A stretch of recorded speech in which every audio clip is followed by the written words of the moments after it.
అసలు మున్సిపాలిటీకి కౌన్సిలర్ గా నామినేషన్ వేసే పరిస్థితి దాఖలా లేదు. ఎందుకంటే అప్పుడు అరాజక ప్రభుత్వం ఉంది. అటువంటి సందర్భంలో 2021లో మనమందరం నామినేషన్ వేశాం. రాష్ట్రంలోనే 71 మున్సిపాలిటీలో ఎవరైనా లేదు.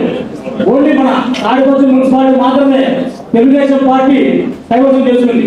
ఇది చాలా అద్భుతమైన విజయం. దాని తర్వాత 2024లో మనం తిరిగి అధికారంలోకి వచ్చాం. దాదాపు 2 సంవత్సరాలు కావస్తుంది. మన గౌరవ ఎమ్మెల్యే గారు కూడా అఖండ మెజార్టీతో విజయం సాధించి 2 సంవత్సరాలు అద్భుతంగా పరిపాలించారు.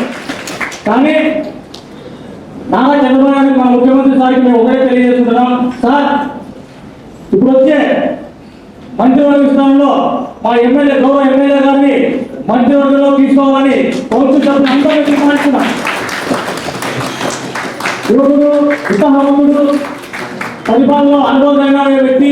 మీరు చూసినట్లయితే ఎక్కడ కానీ గ్రామాల్లో కానీ పట్టణాల్లో కానీ సాగునీటి విషయంలో కానీ వేరే అభివృద్ధి విషయంలో కానీ ఎక్కడైనా రాజీ కాకుండా అద్భుతమైన పరిపాలన అభివృద్ధి మనం అందిస్తున్నాడు. అటువంటి వ్యక్తిని, యువకుని మంత్రివర్గంలో తీసుకుంటే ప్రభుత్వం ఇంకా మంచిగా అభివృద్ధి చెందుతుందని మా యొక్క మున్సిపల్ కౌన్సిలర్ అభిప్రాయం. దయచేసి మా ఎమ్మెల్యే గారిని మంత్రివర్గంలో స్థానం కల్పించి అవకాశం ఇవ్వాలని మేమందరం ఏకగంటంగా ఒకటే విన్నవించుకుంటున్నాం. సార్, మీకు మన కౌన్సిలింగ్ ఉందా, మీకు ఏమైనా అవకాశం ఉందా కౌన్సిల్ తరఫు నుంచి మీరు ఒక అర్జునుగా రాజీ పంపించడానికి చాలా బాగుంటుంది. అనధికారికంగా అయినా మనమంతా తీర్మానించుకొని ఈ ప్రతిపాదనను గౌరవ ముఖ్యమంత్రి వర్యులు, ఉప ముఖ్యమంత్రి వర్యులు, డిప్యూటీ సీఎం పవన్ కళ్యాణ్ గారికి కూడా దృష్టికి తీసుకెళ్దాం. ఖచ్చితంగా చురుకుగా పనిచేసే ఎమ్మెల్యేలకు ఇంకొంచెం ఇక్కడికి వచ్చిన ప్రతి ఒక్కరికి నా నమస్కారములు. ముఖ్యంగా మా మున్సిపల్ కమిషనర్ సార్ గారికి మరియు మా ఏఈలు, తర్వాత వచ్చేసి మన సిబ్బందికి అందరికీ కూడా నేను కృతజ్ఞతలు తెలియజేసుకుంటున్నాను. ఎందుకంటే ఇప్పుడు అన్నగారు చెప్పారు, అందరు చెప్పారు, మేము ఏం పని చేయాలంటే కూడా మాకు ప్రజల్లో ప్రతి ఒక్కరు ప్రజలు మాకు ఫోన్ చేస్తారు, అక్క ఈ ప్రాబ్లం అనేసి. కానీ అది మేము ఏం చేస్తాము, వీళ్ళకి సిబ్బందికి ఫోన్ చేస్తాము. వాళ్ళు చేయబట్టే మాకు కూడా ఒక గుర్తింపు వచ్చింది, ఒక పేరు వచ్చింది. ఇంకా ఆ గుర్తింపు కంటే ముఖ్యంగా ఒక విషయం చెప్పాలి. 2021లో మేము గెలిచినప్పుడు అన్న బొమ్మతోనే గెలిచాంలేండి. ఎందుకంటే మేము ఎవ్వరికి తెలియదు, మేము లేడీస్ ఇక్కడ ఉన్న వాళ్ళం అందరం ఎవరికి తెలియదు. అయినా కూడా మేమందరం గెలిచామంటే అది ఒక జేసీ ఫ్యామిలీ, జేసీ ప్రభాకర్ రెడ్డి అన్న, జేసీ అశ్మిత్ రెడ్డి అన్న గారి వల్లే మేము గెలిచాము. మేము గెలిచిన తర్వాత ఫస్ట్ నేను జేసీ ప్రభాకర్ రెడ్డి అన్న గారికి కలిసినప్పుడు, రిసార్ట్లు వెళ్ళినప్పుడు ఆయన ఆలోచనలు, తాడిపత్రి అభివృద్ధి గురించి ఆయన కన్న కళలు అన్ని అప్పుడే మేము ఆయన కళ్ళలో చూసినాము. ఆయన ఒకటే చెప్పారు, మీరు గెలిచినారు, పబ్లిక్ లో వెళ్ళండి, పబ్లిక్ లో వెళ్ళి వాళ్ళకి కావాల్సింది చూడండి. మీరు పబ్లిక్ లో వెళ్ళారంటే పబ్లిక్ మిమ్మల్ని ఎప్పుడు వదలదు అని ఆ ఒక్క మాట నేను దృష్టిలో పెట్టుకొని వాటిలో వెళ్ళి ప్రతి ఒక్క ఇంటిలో ప్రతి ఒక్క సభ్యుడి పేరు కూడా నేను వాళ్ళ పేరుతో పిలిచగలనంటే అదంతా మా జేసీ ప్రభాకర్ రెడ్డి అన్న గారి వల్ల. ఆయన ఉన్నారన్న ఒకే ఒక ధైర్యంతో మేము ఎన్ని కష్టాలు వచ్చినా, ఈ 5 ఏళ్ళు కేసులు పెట్టించుకున్నా, ఏం చేసినా కూడా మా వెంకల మా జేసీ ప్రభాకర్ రెడ్డి అన్న గారు, మా జేసీ అశ్మిత్ రెడ్డి అన్న గారన్న ఉన్నారన్న ఒకే ఒక ధైర్యంతో మేము ముందుండి పనిచేసాము. తర్వాత వచ్చేసి మా అశ్మిత్ రెడ్డి అన్న గారి గురించి చెప్పాలంటే ఆయన చేస్తున్న పని నేను బహుశా చెప్పకూడదేమో, వేరే నియోజకవర్గాల్లో ఎవరెలా చేస్తున్నారో, కానీ మా నియోజకవర్గంలో ప్రతి ఒక్క చోట తిరిగి ప్రతి ఒక్క పని చేస్తున్నారంటే అది మా జేసీ ప్రభాకర్ రెడ్డి, మా జేసీ అశ్మిత్ రెడ్డి అన్న గారికే చెల్లుతుంది. తర్వాత వచ్చేసి ఇంకా చెప్పాలంటే కూడా ఇంకా చాలా ఉన్నాయి, కానీ మా టైం కూడా మా పీరియడ్ అయిపోతుంది. Sir, commissioner sir, thank you మీ అందరికీ. తేజ గారు, ఏక్నాథ్, నాగేంద్ర, పవన్, సతీష్, షాకి, ప్రతి ఒక్కరికి కూడా నేను మీ అందరికీ థ్యాంక్ యూ చెప్పుకోదలుచుకున్నాను. థ్యాంక్ యూ సో మచ్, మీరు అందరికీ సపోర్ట్ ఇచ్చారు. Thank you. తనను ఆ జైల్లో పెట్టించి తనని ఎంత ఇబ్బంది పెట్టినాడో నాకు బాగా తెలిసింది. కానీ అన్నగారు ఎప్పుడు కూడా కుంగిపోలేదు. బయటకు వచ్చినాడు, పులిలా బయటకు వచ్చినాడు, మీసం మెలేశాడు. ఇది నేను పాజిటివ్ గా తీసుకుంటున్నాను. నేను జైల్లో ఉన్నానని ఎప్పుడు బాధపడలేదు. ఇది ఒక గుణపాఠం, ఒకటొకటి మనం నేర్చుకుంటూ పోవాలి అని ఎప్పుడు కూడా భయపడి ఊరించి పెట్టి మాత్రం పోలేదు. ప్రజల్లోకి వెళ్ళిపోయినాడు అన్న, మా అశ్మిత్ అన్న ప్రజల్లోకి వెళ్ళిపోయినాడు.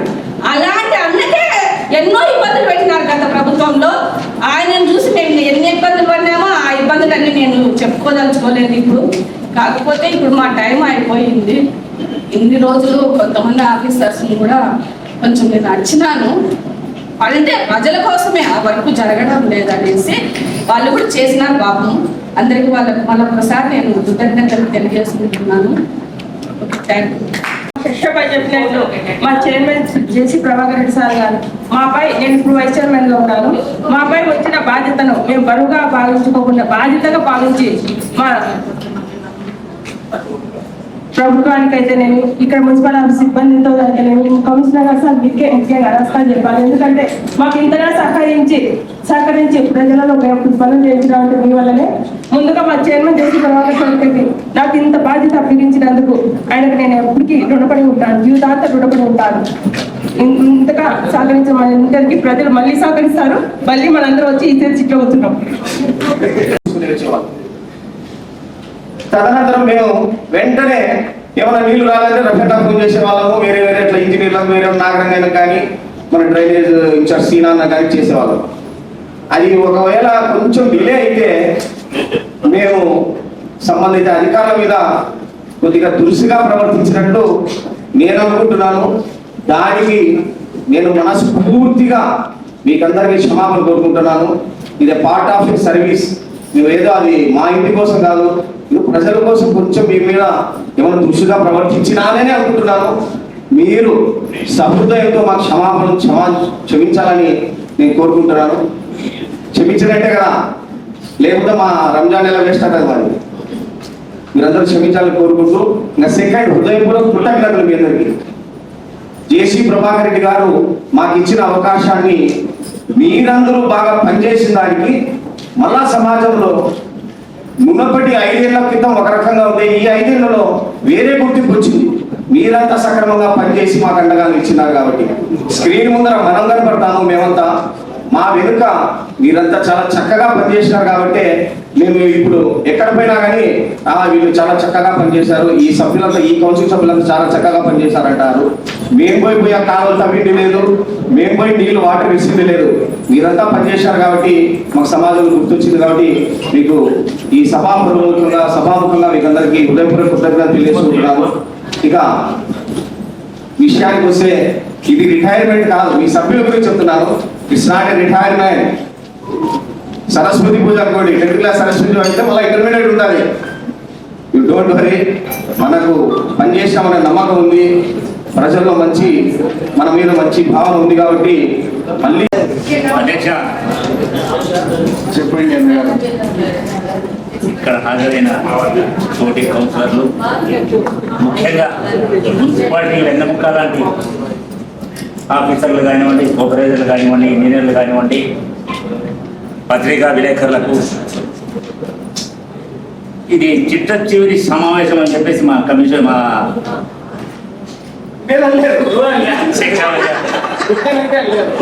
ఏమంటున్నారు. ఇంకా మాటకు వస్తే,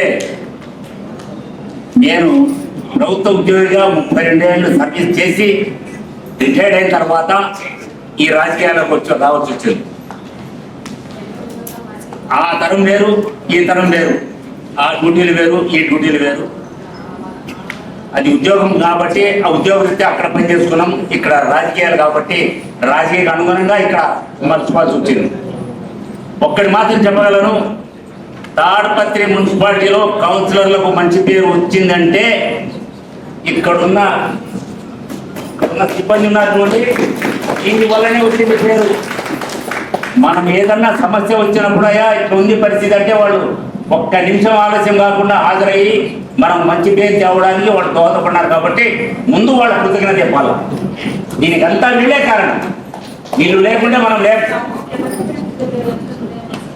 వాళ్ళు ముందు కృతజ్ఞతలు చెప్పిన తర్వాత మనం ఏదైనా మాట్లాడవచ్చు. ఇకపోతే అధ్యక్ష, నా వరకు నేను కేవలం ఇండిపెండెంట్ అభ్యర్థిగా నిలబడాల్సి వచ్చింది అప్పటి పరిస్థితులు బట్టి.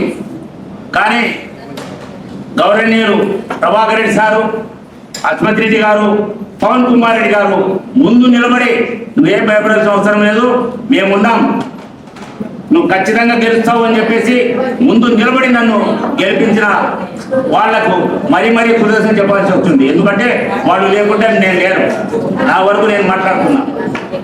వాళ్ళ వల్లనే నేను గెలవాల్సి వచ్చింది. తర్వాత నన్ను ఇండిపెండెంట్ అభ్యర్థిగా అని చెప్పేసి చెప్పకుండా గౌరవనీయులు ప్రభాకర్ రెడ్డి గారు వైస్ చైర్మన్ గా ఇచ్చిన్నారు. మరి వారికి కృతజ్ఞత చెప్పాల్సింది కదా. కేవలం ఇండిపెండెంట్ గా అభ్యర్థిగా నన్ను గెలిపించింది వాళ్ళే, మళ్ళీ వైస్ చైర్మన్ గా నిలబెట్టింది వాళ్ళే. వాళ్ళకి మరీ ధన్యవాదాలు చెప్తున్నాను. ఇకపోతే ఈ సమావేశం హాజరైన అందరికీ ఒకసారి కృతజ్ఞత తెలుపుతూ ఈ అవకాశం ఇచ్చిన అధ్యక్షుల వారికి మరీ మా కమిషనర్ గారికి మరీ కృతజ్ఞతతో సెలవు తీసుకుంటున్నాను. నమస్కారం సార్.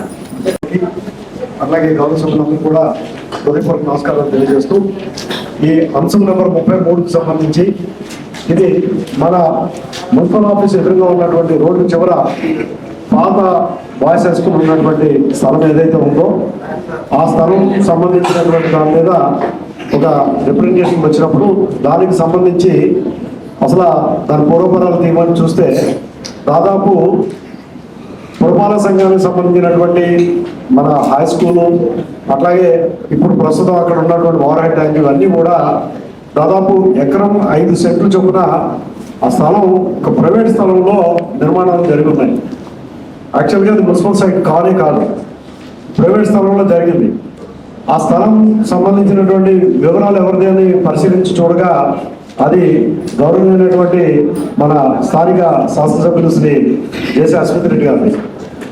సో ఈ సైట్లో నిర్మాణం జరిగినప్పుడు విషయం వారికి తీసుకెళ్లి సార్లో జరిగిందంటే చైర్మన్ గారికి అలాగే ఎమ్మెల్యే గారు కూడా దృష్టిలో తీసుకొస్తే అది చూసి దాని గురించి పెద్ద పట్టించుకోవాల్సింది ఏముందంటే కాస్త రేపు పొద్దున్న డిపార్ట్మెంట్ కూడా మేము సమాధానం చెప్పాల్సి ఉంటుంది, ప్రైవేట్ సైట్లో ఆ విధంగా చేయడం లేదన్నట్టే. అయితే దాన్ని మరి పట్టణ స్థాయిలో ఉన్నతాధికారులతో ఈ survey department, town planning and engineering డిపార్ట్మెంట్తో దాని కొనుగోలు కూడా తీయమని చెప్పి కమిటీ కూడా ఏర్పాటు చేయడం జరిగింది. వారు దాన్ని వాస్తవంగా మన మున్సిపాలిటీకి ఉన్నటువంటి స్థలం పక్కనే గవర్నమెంట్ జేసీ ప్రభాకర్ రెడ్డి గారికి అక్కడ వేలూరు రాజా గారి దగ్గర వారు కొన్నటువంటి స్థలంలో ఎకరం 5 సెంట్లు మనం కాంపౌండ్ వాళ్ళతో వారి ప్రైవేట్ స్థలంలో పురపాలక సంఘానికి సంబంధించి ఇచ్చేయడం జరిగింది. దీనికి సాధారణంగా 2 పద్ధతులు ఉంటాయి. ఎవరిదైతే ఈ యొక్క ఆ విధంగా ప్రాపర్టీ మనం అతిక్రమణ గురైందో దానికి సంబంధించి దానికి ప్రస్తుత మార్కెట్ రేట్ ప్రకారం ఆ అమౌంట్ని చెల్లించడం ఒకటి. లేని పక్షంలో పురపాలక సంఘానికి సంబంధించినటువంటి ఇతర స్థలాలు ఏదైతే ఉన్నాయో వారి అంగీకారం ఉంటే కనుక ఆ స్థలాన్ని బదలాయించడానికి కలిగే ఒకటి. ఇప్పుడు ప్రస్తుత మార్కెట్ రేట్ ప్రకారం చూస్తే దాదాపు ఆ ఆక్రమణ గురైన స్థలం 3 కోట్ల పైచిలుగా ఉంటుంది. అయితే సార్ ఏమన్నారంటే నాకు మున్సిపాలిటీకి సంబంధించినటువంటి దాంట్లో డెవలప్మెంట్లో మేము ఎన్నో కార్యక్రమాల్లో సొంత నిధులతో కూడా మనం చేయించినటువంటి ఉన్నాయి. కాబట్టి నా స్థలం ఏదైతే ఉందో దాని పక్కన ఉన్నటువంటి స్థలం ఏదైతే మున్సిపల్ స్థలం ఉందో దాన్ని మీరు చేయడానికి నాకైతే అంగీకారం ఉందని చెప్పేసి తెలియజేయడం జరిగింది. చైర్పర్సన్ గారు పెద్దలు శ్రీ జేసీ ప్రభాకర్ రెడ్డి గారు, అట్లాగే స్థానిక శాసనసభ్యులు మిత్రులు మన జేసీ అశ్వత్ రెడ్డి గారు ఈ విషయంలో మరి పురపాలక సంఘానికి సహకరిస్తున్నందుకు దీనికి సంబంధించడానికి సభాముఖంగా వారికి ప్రత్యేకంగా శిరస్సు వచ్చి నమస్కారం చేస్తున్నాం. సభ్యులు కూడా ఈ యొక్క ప్రతిపాదనని మనం అంగీకరించి పంపించినప్పుడు తర్వాత తదుపరి ఇది ప్రభుత్వం ద్వారా జిల్లా కలెక్టర్ ద్వారా ఆదేశాలు తీసుకుని దాని ప్రకారం చేయడం జరుగుతుంది. అందుకని ఈ అంశాన్ని తీసుకురావడం జరిగింది.